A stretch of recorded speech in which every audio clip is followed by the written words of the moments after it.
জাহাঙ্গীরনগর বিশ্ববিদ্যালয়ে এক শিক্ষার্থীকে ধর্ষণ চেষ্টার ঘটনায় আসামিকে গ্রেপ্তারে প্রশাসনের ব্যর্থতার অভিযোগ তুলে উপাচার্যের বাসভবনের সামনে রাতভর বিক্ষোভ করেছেন শিক্ষার্থীরা। এ সময় তারা প্রক্টর অধ্যাপক এ.কে.এম.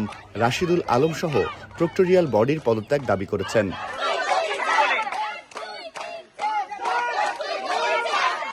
১৬ মে রাত ১:৩০টার দিকে বিশ্ববিদ্যালয়ের টারজান চত্বর থেকে বিক্ষোভ মিছিল বের করেন শিক্ষার্থীরা। মিছিলটি বিশ্ববিদ্যালয়ের বিভিন্ন ছাত্রী হল ঘুরে উপাচার্যের বাসভবনের সামনে গিয়ে শেষ হয়।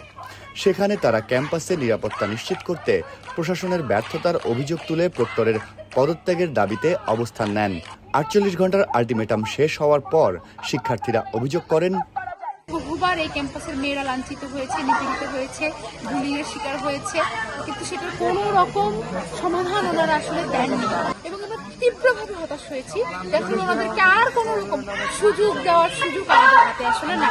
আমাদেরকে দাবি যে অবিলম্বে যিনি অপরাধী তাকে গ্রেফতার করতে হবে, একই সাথে এই বডিকে পদত্যাগ করতে হবে। রাত ২:৩০টার দিকে উপাচার্য অধ্যাপক মোহাম্মদ কামরুল আহসান আন্দোলনরত শিক্ষার্থীদের সঙ্গে কথা বলতে গেলে উভয় পক্ষের মধ্যে তর্ক বিতর্ক হয়। উপাচার্য বলেন, বাসভবনের ফটকের বাইরে দাঁড়িয়ে একজন প্রক্টরকে আমি আসলে অব্যাহতি দিতে পারি না, আমাদের আইন এটা বলে না। সেই জন্য আমি বলেছি আমরা এটার গুরুত্ব বিবেচনায় দোষী ধরার জন্য আইনশৃঙ্খলা বাহিনীকে ৪৮ ঘন্টা সময় দেওয়া হয়েছে। আমরাও চাই আমার প্রিয় শিক্ষার্থীরা, আমার কন্যারা আমাদের এটুকু সময় দেবে যে এই বিষয়ে আসলে কার গাফিলতি আছে। আমরা কি প্রক্টরের আছে, নাকি অ্যাসিস্ট্যান্ট প্রক্টরদের আছে, নাকি সিকিউরিটির সাথে জড়িত যারা তারা আছে, এই বিষয়টা আমার জানতে হবে।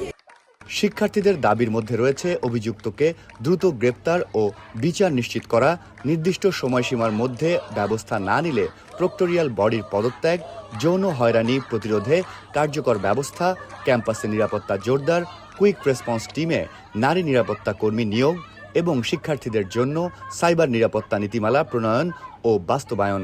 গত ১২ তারিখ রাতে যে অনাকাঙ্ক্ষিত ঘটনাটি ঘটেছে তার জন্য আমরা জানার পর থেকে এবং যখন মামলাটা হলো এবং ওই রাত থেকেই আপনারা দেখেছেন যারা ছিলেন যে পুলিশ থেকে শুরু করে ওসি ইনস্ট্যান্টলি স্পটে এসেছেন।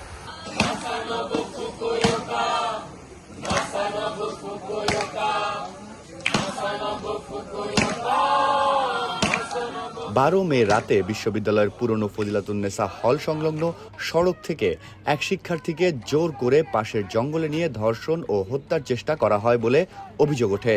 এ ঘটনায় বুধবার আশুলিয়া থানায় অজ্ঞাত ব্যক্তিকে আসামি করে মামলা করে বিশ্ববিদ্যালয় প্রশাসন।